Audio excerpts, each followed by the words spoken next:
Se você quer levar a impressão 3D mais a sério e quer que ela seja um trabalho de fato, você precisa se atentar a como você guarda os seus filamentos.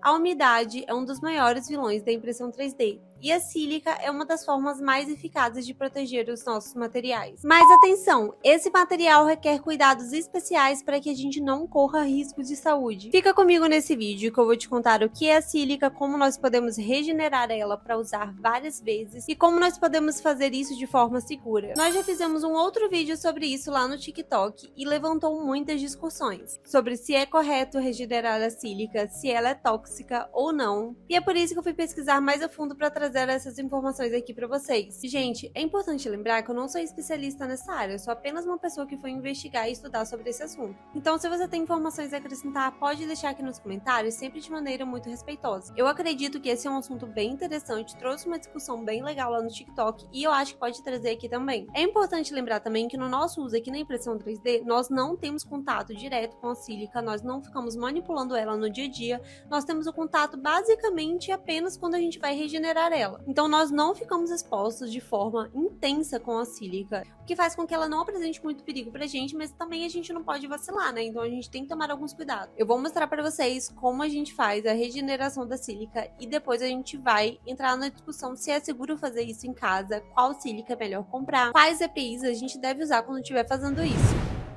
Então aqui nós vamos começar a fazer a regeneração da nossa sílica. Essa sílica que eu estou mostrando no vídeo é a sílica azul, e é a sílica que eu não recomendo que vocês comprem.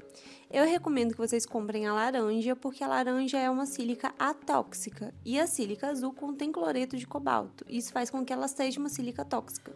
Então, basicamente, para iniciar esse processo, eu vou separar todas as sílicas que eu identifiquei que estão saturadas. E como eu sei que uma sílica saturou? A sílica, ela vai passar por um processo onde ela vai mudar de cor quando ela satura. No caso aí da sílica azul, ela vai passar de um tom azul para um tom rosa ou para um tom lilás.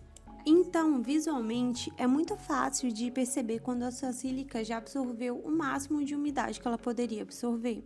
E para fazer a regeneração dessa sílica, eu vou usar o forno.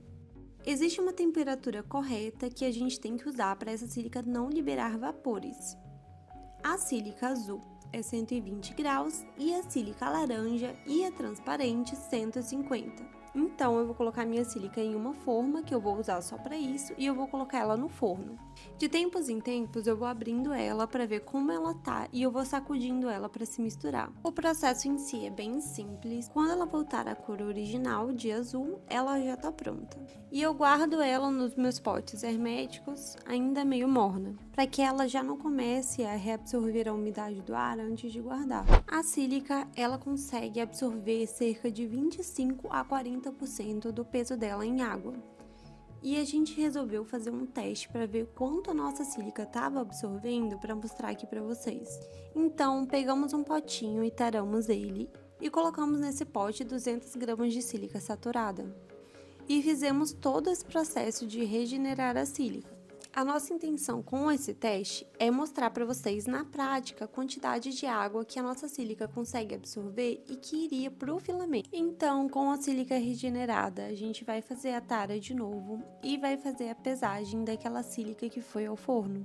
E de 200 gramas, nós passamos aí para 182,7 gramas de sílica. Isso significa que nós retiramos cerca de 17 gramas de água da nossa sílica e que ela está absorvendo 9% aí do peso dela em água.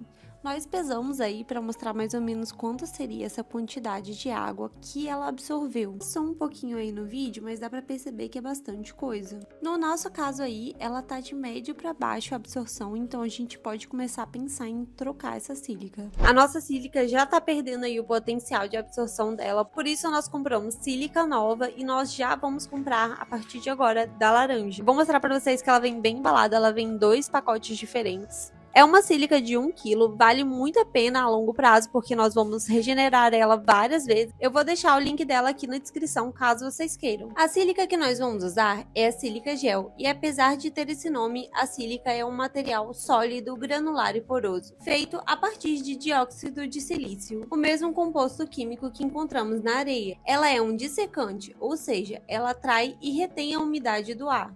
ajudando os outros materiais, no nosso caso, os filamentos, a se manter sem umidade. Ela funciona adsorvendo a água, ou seja, ela retém a umidade e faz com que ela fique na superfície. E essa é uma das principais diferenças dela para o antimofo. O antimofo é um material que absorve a água, ou seja, o antimofo incorpora a água nele e dá uma derretida, e isso cria aquele líquido que a gente não quer para os nossos filamentos, porque a gente quer manter eles secos. Por isso a sílica é ideal. Nós temos basicamente 3 tipos de sílica gel que são bem conhecidas aí. A primeira é incolor, que é que a gente consegue ver mais no dia a dia. São geralmente sílicas que vêm em alimentos, sapatos. Sempre que você compra algum produto que tem aquele pacotinho com sílica, geralmente é essa sílica que tá lá. Ela é uma sílica pura, composta apenas do dióxido de silício amorfo. Ela é atóxica e é segura para o uso do dia a dia. Porém, no nosso caso, como ela não tem nenhum componente que vá fazer com que ela mude de cor quando ela fique saturada,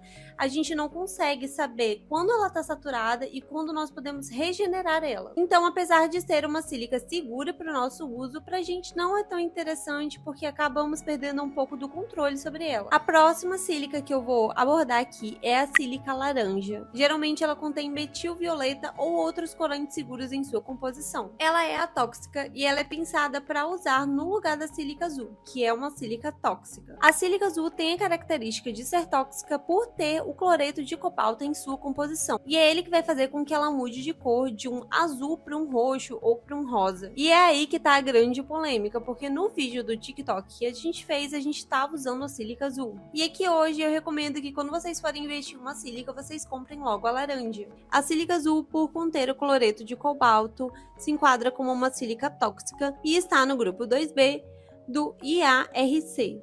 Ou seja, ela é possivelmente cancerígena para humanos. Bom, como eu falei com vocês, a gente fez um vídeo lá no TikTok que furou a bolha, então chegou em muitas pessoas e gerou muita discussão. E eu trouxe aqui as perguntas que mais apareceram, que eu achei mais relevante. Primeira pergunta, e as que as pessoas mais queriam saber: a sílica gel é tóxica? Bom, a sílica em gel em si não é tóxica, mas nós temos que tomar alguns cuidados com ela. A sílica que nós usamos no vídeo é tóxica e se enquadra naquela categoria que eu falei pra vocês, do grupo 2B. Não por ser uma sílica, mas sim por conter o cloreto de cobalto, que é essa substância que faz com que ela mude de cor do azul pro rosa quando ela satura. E é até engraçado que uma pessoa chegou até a comentar no nosso vídeo sobre um galo que as pessoas têm em casa, que pesquisando a gente descobriu que ele contém o mesmo composto. Ele é basicamente um galo que você coloca na parede, ele serve de decoração e ele te fala como está o tempo na sua cidade e se vai ter previsão de chuva. Apesar da sílica azul ser tóxica, nós não temos contato direto com a sílica azul. A regeneração ela é feita em tempos bem espaçados, ou seja, a gente não faz isso todos os dias. Nós também não ficamos manuseando muito a sílica nem inalando ela. Ou seja, se você trabalhar da forma adequada, o risco de contaminação é baixo. Fora que existem outras coisas bem comuns do dia a dia que estão classificadas nesse grupo 2B, como por exemplo beber bebidas quentes. Então, o pessoal que toma café quente, chimarrão,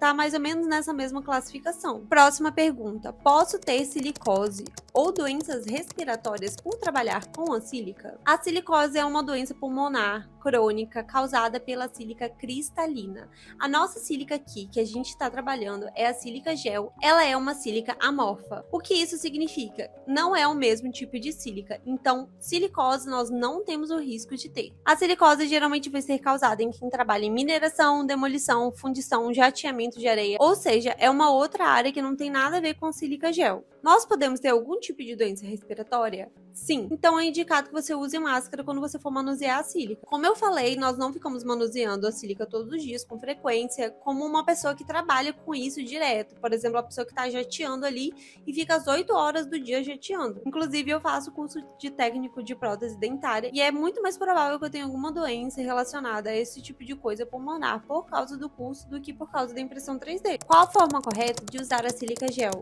A sílica laranja laranja ou incolor, você pode aquecer até 150 graus. A sílica azul, nós podemos aquecer apenas até 120. Para o manuseio da sílica azul, é indicado o uso de luvas, já que ela pode causar alergias. Para todas as sílicas que não sejam aquelas sílicas que já vem em pacotinho fechado, é indicado usar máscara PFF2. O ideal é que você tenha um ambiente bem ventilado e que os materiais que você use para regenerar a sua sílica sejam apenas para regenerar a sílica. Então você não vai pegar a vasilha que você come para regenerar a sílica. Por exemplo, depois de regenerar a sílica, eu guardo a minha sílica aqui nessa garrafinha para manter ela, né? Então essa é uma garrafinha que vai ser de uso exclusivo para isso. O que eu posso usar para regenerar a sílica? Eu posso usar forno, eu posso usar airfryer e eu posso usar micro-ondas. O ideal é que, por exemplo, no nosso caso que a gente usou a sílica azul, a gente tenha um forno apenas para isso. Porque assim, existe aí um perigo de contaminação cruzada e dos componentes do cloreto de cobalto ficarem no forno. Outra pergunta que surgiu também é se dá para usar a sílica de gato, aquela sílica de areia de fazer xixi de gato. A resposta é não. Elas têm uma base em comum, as duas são sílicas, mas elas foram feitas e desenvolvidas para fazerem coisas diferentes. A sílica do gato, ela foi feita para realmente absorver líquido. E a sílica que a gente usa, a sílica gel, ela foi feita para absorver a umidade do ar. Além da sílica do gato ter aditivos como, por exemplo, o anti-odor, que não é interessante no nosso caso. Quantas vezes dá para regenerar a minha sílica?